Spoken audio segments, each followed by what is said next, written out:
Hi, I'm David Esrati. I'm a congressional candidate for OH-10, which is the one that includes Dayton, Ohio, all of Montgomery County, Greene County, and parts of Clark County. I am running against Mike Turner, who's been there for 10 terms, 20 years. It's time to make a change. The subject I'm going to talk about today, and one thing to let you know, this one isn't a live recording, and you'll find out why a little bit later. Um, this is a deeply troubling subject that has been really unaddressed in this country for my entire lifetime, and that is how we're using prisons and jails and law enforcement to deal with mental illness. It's not working. There are statistics that say as many as 25% of the people in prison are there because they are mentally ill, and somehow we've gotten confused. I've had long conversations with local judges, local attorneys, local law enforcement officers about the problems that they encounter, that police officers are being asked to be social workers. But more than all that, I grew up in a home with a mother who was diagnosed as bipolar after she tried to kill herself when I was 9. She had a perfectly wonderful Saturday evening with my father and I. The next morning, I couldn't find a pair of clean underwear. I went to wake her up, and she wouldn't wake up. And the rule in my house was don't wake Dad up because he works second shift, and before 9:30, 2 cups of coffee and reading the New York Times. He wasn't somebody you wanted to mess around with. So when he woke up and said, "What's the matter?" and I said, "Mom won't wake up," it took him a few to comprehend what had happened before the squad came and took her out in a gurney to the hospital, where they pumped her stomach and put her on all kinds of tubes and everything. I saw it when my father lifted me up to look in the window, and all I saw was my mother with streaks of black charcoaly spit all over her face. Um,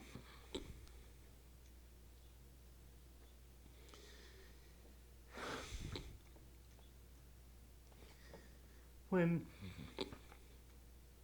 I tried to process it as a 9-year-old, my reaction was, if she wants to die, let her. Or why don't we let her? And my father slapped me across the face. It's the only time he ever slapped me across the face. And we sat there in silence, didn't know what to say, what to do. She was in the hospital for 3 months. At first, my grandmother came to stay with me, and then after that, I had this wonderful caregiver, a woman named Mrs. Morley. I'm sure she's not with us anymore, but she'd come over and she taught me how to play spades and tonk and how to shuffle cards like a pro, and fed me things I'd never had before, like collard greens and and black eyed peas. And the food was it was awesome. It wasn't what I was used to.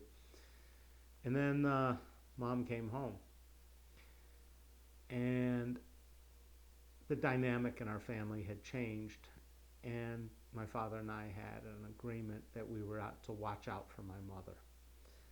Now, I went to counseling for a while, and I didn't quite understand anything.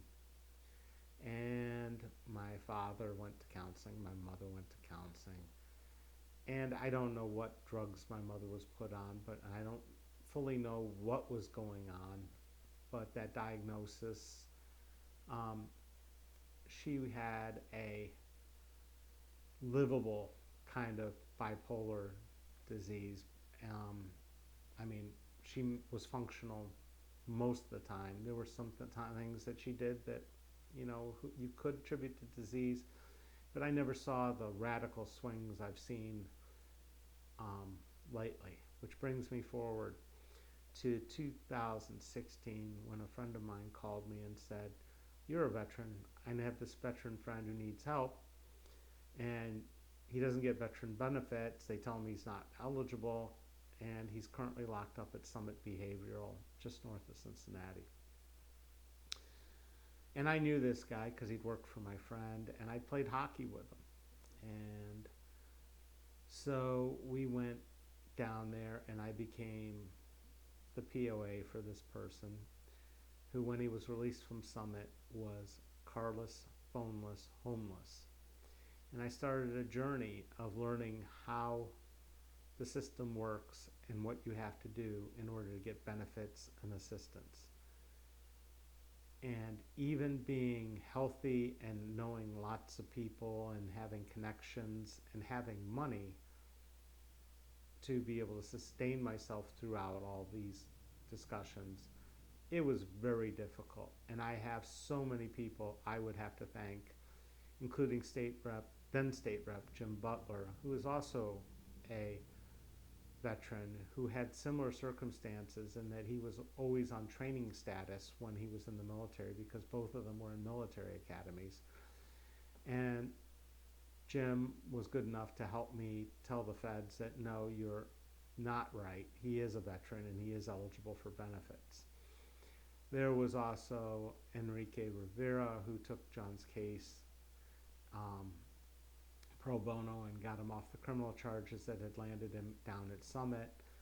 There were friends and acquaintances through my veterans network, including a guy named, believe it or not, Mike Turner, but not the congressman, who is very active in an organization, and I'm going to screw it up if I NAMI, N-A-M-I, which is a mental health initiative, and I can't tell you enough about what it all means right now. But these people steered me and helped me and guided me, and we tried to get him SSVF benefits. SSVF is Supportive Services for Veterans Families, and they didn't come in time, so I had to co-sign and pay the rent on the place that I found for him.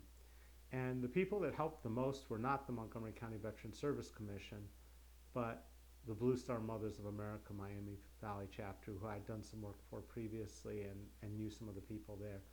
Those women were outstanding. If you don't know what a Blue Star Mother is, and I guess there are Blue Star Fathers too, but they haven't, politically correctly changed the name, but it's for the mothers or fathers of deployed service people.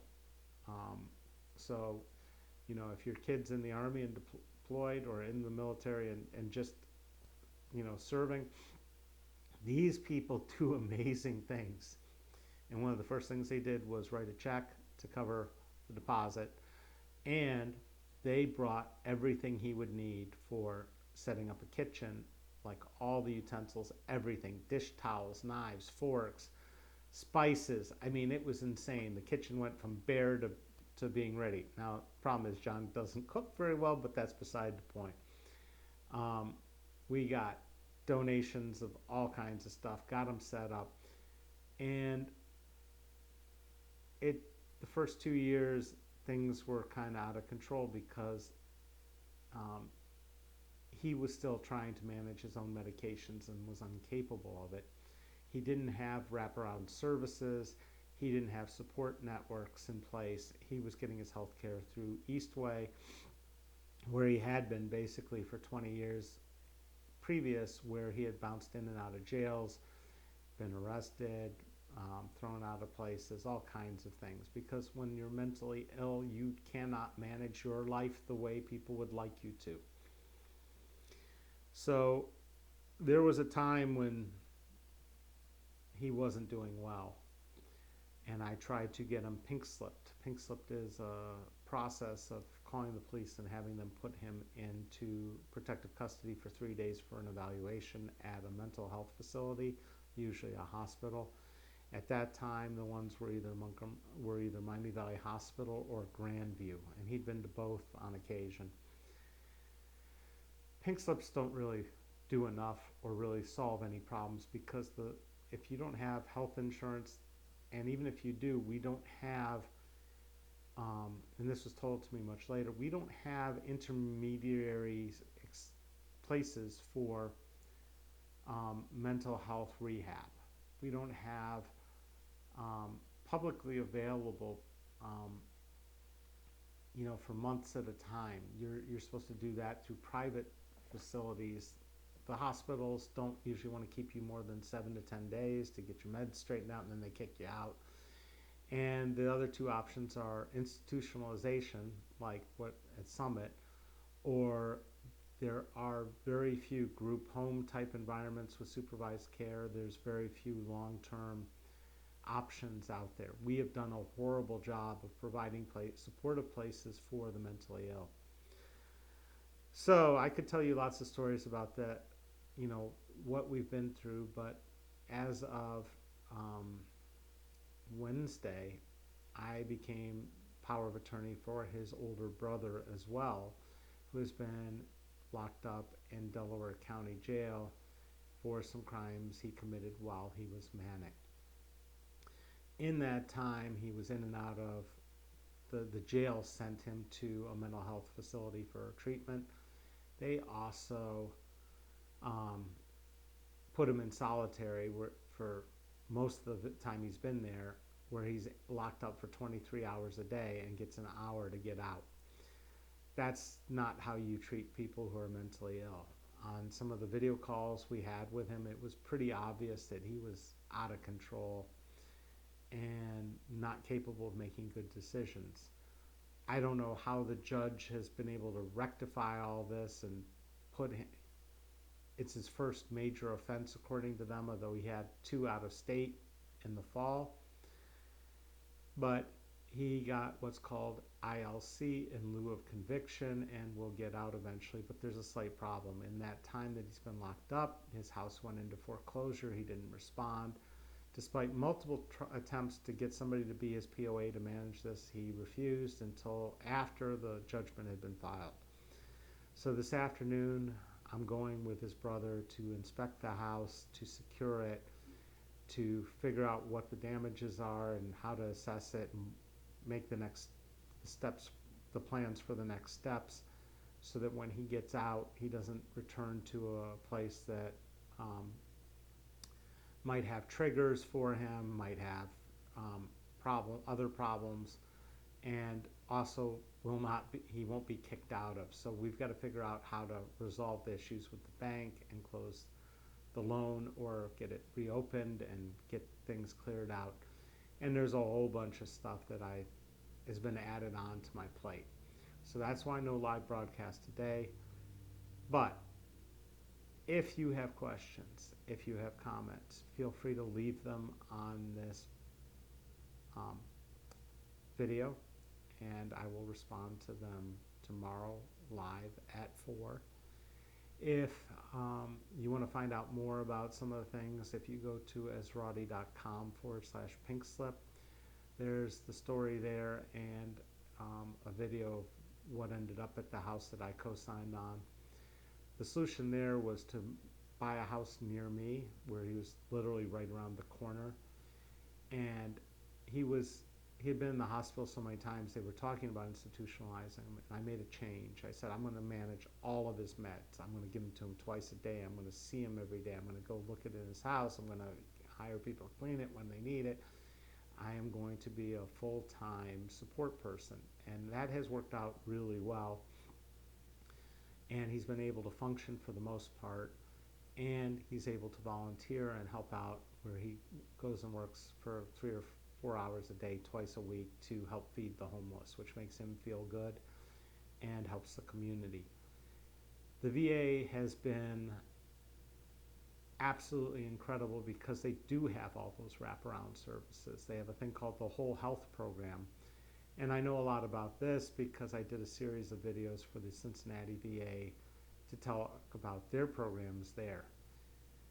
The VA, once you get in the system, it provides services that you and I don't have through normal insurance. The VA is optimized to deal with mental health care, and they're still struggling, and we still have 20 veterans a day committing suicide and dying. We've got a long way to go with mental health in this country. I believe that my voice in Congress will help all of those people who have mental illness get treatment, care, and get them out of jail into better places. We need to do something about this issue, because if you want to talk about crime, it's connected. If you want to talk about drug addiction, it's connected. If you want to talk about abuse and human trafficking, these are all connected. It all comes down to mental health. And when you want to talk about teen suicide or the huge number of suicides in this country, it's connected. If we don't work on taking care of mental health in this country, we're not making you safe, me safe, our community safe. We can do better. I'd say just, you know, Mike Turner likes to say he protects us and protects our nation with weapon systems that are out to kill people. Let's worry about protecting the people at home. There's an awful lot of them that just don't know how to cope, and we can do a better job. I know this has been a difficult video for me to do. I know this is something I haven't talked about with a whole lot of people. It's part of my life story, and I hope we can learn from it. You can understand why I do what I do in taking care of John, who now owns 2 homes, a car, a phone, has food in his fridge, is able to connect with his kids, isn't getting arrested, isn't getting in trouble. And, you know, it's been a long journey, and it's been a powerful one for me, and I've learned a lot from him. So, thank you for watching, and I hope this helps you in your decision on who to vote for, a congressman that never meets with the public and one who talks to them daily. Thank you so much. See you tomorrow.